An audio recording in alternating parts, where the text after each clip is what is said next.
बिस्मिल्लाहिर्रहमानिर्रहीम। अस्सलाम वालेकुम स्टूडेंट, उम्मीद है आप सब खैरियत से होंगे।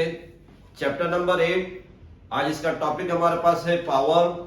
और इससे पहले भी हमने इसके तकरीबन सारे टॉपिक कर लिए हैं, ये लास्ट टॉपिक है।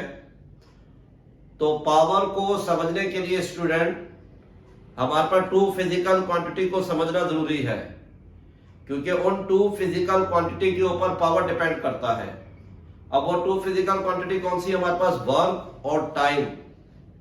जब ये टू फिजिकल क्वांटिटी होगी तो पावर एक्सप्लेन होगा, और इन दो में से वर्क और टाइम में से अगर एक फिजिकल क्वांटिटी को हम एक्सप्लेन नहीं कर रहे, नहीं बता रहे, तो इसका मतलब फिर पावर भी एक्सप्लेन नहीं होगा। और वर्क को हम पहले ही डिस्कस कर चुके हैं। आज हमारे पास जो टॉपिक है वो पावर है। इसकी एग्जांपल ये ले लें कि हमें हैदराबाद टू कराची जो है जाना है। तो अब हमारे पास बाय रोड जाएंगे, तो बाय रोड जाते हुए हम सपोज कर लेते हैं कि हमारे पास एक है 125 बाइक होंडा और एक है 70। अब दोनों में से जब दोनों ये मूव करेंगी तो दोनों में से मैक्सिमम वर्क जो है मिनिमम टाइम में वो कौन सी बाइक करेगी? 125 बाइक करेगी। तो हम क्या कहेंगे? उस बाइक की पावर ज्यादा है, और 70 बाइक की पावर कम है। ऐसे ही स्टूडेंट कि जब हम क्रिकेट को देखते हैं, क्रिकेट जो गेम है उसका हम देखते हैं, तो एक है बॉल को थ्रो करना बैट के जरिए से, और दूसरा हम ये कर लेते हैं उसी बॉल को हम थ्रो कर रहे हैं बाय हैंड, हाथ की मदद से थ्रो कर रहे हैं, और दूसरा हमने हिट किया है बैट की मदद से। अब दोनों के ऊपर फोर्स लगी है, लेकिन दोनों में वर्क किसके अंदर ज्यादा हुआ है? बैट वाली के जरिए से, क्योंकि दोनों बॉल हार्ड हैं। तो बैट के जरिए से जिस बॉल को हमने टच किया है वो मिनिमम टाइम में मैक्सिमम वर्क करेगा, तो उसमें पावर हमारे पास क्या होती है? ज्यादा होती है। ये क्रिकेट देखने वाले उन सबको ये पता होगा कि ऐसे बैट्समैन भी है जो सिर्फ इस तरीके से करते हैं और बॉल जो है बाउंड्री के बाहर। तो इसका मतलब क्या है? मिनिमम टाइम में मैक्सिमम वर्क हुआ है, इसको हम क्या कहेंगे? पावर। और ऐसे ही फील्डर जो बाउंड्री के करीब खड़े होते हैं, तो उनमें से कुछ ऐसे हैं कि बॉल को फौरन थ्रो करते हैं बॉलिंग एंड या बैटिंग एंड की तरफ। तो वहां पर हमारे पास मिनिमम टाइम में मैक्सिमम वर्क जो हुआ है वो हमारे पास क्या कहलाएगा? पावर। एक और एग्जाम्पल है कि बिटवीन द विकेट जो बैट्समैन रनिंग करते हैं, तो मिनिमम टाइम में जिस बैट्समैन की वर्क ज्यादा होगा उसके पास पावर ज्यादा होगी। तो ये और भी इसके अलावा स्टूडेंट जो है हमारे पास एग्जाम्पल है जिसको हम पावर के लिहाज से एक्सप्लेन कर सकते हैं। तो power can be defined as the rate at which work is done. Rate, इधर जो वर्ड है रेट, इसका मतलब क्या होगा? टाइम। तो टाइम के लिहाज से वर्क को एक्सप्लेन करना, ये हमारे पास क्या होगा? ये उसकी पावर कहलाएगी। फिर आगे लिखा, since work is transfer of energy therefore it can be also be defined as. अब वर्क क्या है? ये ट्रांसफर ऑफ एनर्जी है यूनिट टाइम के लिहाज से। तो अब ट्रांसफर ऑफ एनर्जी या एनर्जी के लिहाज से जो डेफिनेशन वर्क की आ सकती है वो हमारे पास कौन सी है? The amount of energy transfer पर यूनिट टाइम। यूनिट टाइम में जो एनर्जी ट्रांसफर हुई है वो हमारे पास क्या कहलाएगी? पावर कहलाएगी।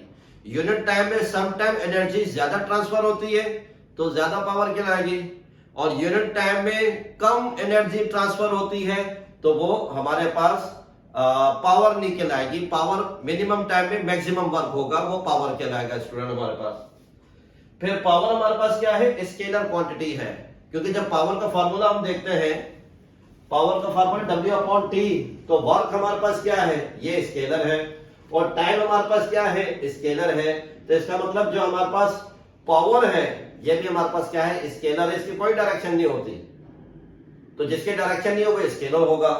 तो पावर हमारे पास स्टूडेंट क्या आ जाएगा? वो स्केलर क्वांटिटी में आ जाता है। ऐसे इसके एग्जाम्पल में लिखा हुआ है, अ लाइट बल्ब ऑफ 60 वॉट। एक सेवर जो है, लाइट बल्ब जो है वो 60 वॉट का है, और उससे जो एनर्जी आ रही है या उससे जो एनर्जी आई है वो कितनी आई है? 60 जूल एनर्जी आई है। और कितने देर में आई है? 1 सेकंड के अंदर। तो ये हमारे पास एग्जाम्पल है कि 60 जूल ऑफ एनर्जी ये ट्रांसफर हुई है कितनी देर में, 1 सेकंड में। तो ये हमारे पास क्या कहलाएगा, ये पावर कहलाएगा हमारे पास। इसकी एग्जांपल आ गई। फिर आगे लिखा हुआ पावर का फार्मूला वर्डिंग के लिहाज से, power is equal to work done per time taking. अब इसको मैथमेटिकली कैसे करेंगे student, P is equal to W upon T। W मतलब work done per unit time. अब इस मैथमेटिकली जो इक्वेशन है इसको हम डेफिनेशन भी, वर्डिंग भी दे सकते हैं। Work done per unit time is called power, is called power. फिर आगे स्टूडेंट लिखा हुआ यूनिट ऑफ पावर, पावर के यूनिट्स क्या है, in SI system, system international में unit of power is watt, और ब्रैकेट में क्या आएगा, joule per second. System international में, एसआई में जो पावर का यूनिट है वो हमारे पास क्या, power what joule per second after James Watt. ये वॉट जो है ये पावर का यूनिट है, और ये जो यूनिट है किसके नाम पर बना है, जेम्स वॉट के नाम पर ही इसने अपने ही नाम को जो है एज ए यूनिट जो है वो कंसीडर कर लिया है। फिर सेकंड में in CGS, centimetre gram second system के अंदर unit of power is ERG, और 1 अर्ज पर सेकंड इक्वल टू, ये उसकी value 1.0 multiply by 10 power -7 what. ये आपके पास एमसीक्यूज के लिहाज से भी इंपॉर्टेंट है student. In British engineering system, BE मतलब ब्रिटिश इंजीनियरिंग सिस्टम, या FPS भी कह सकते हैं, unit of power is HP। In British engineering system में जो पावर का यूनिट है वो HP है, और H मीन्स क्या है, हॉर्स, और P मतलब पावर, हॉर्स पावर हमारे पास आ जाएगी। और 1 HP 1 हॉर्स पावर हमारे पास किसके बराबर होती है, 746 वॉट के बराबर होती है। तो ये चीजें स्टूडेंट याद करने की हैं और इंपॉर्टेंट है, ताकि आप दूसरों को भी इसके बारे में बता सकें ना। Relation between what and kilo watt, अब रिलेशन देखना हमने किसका, वॉट एंड किलो वॉट का।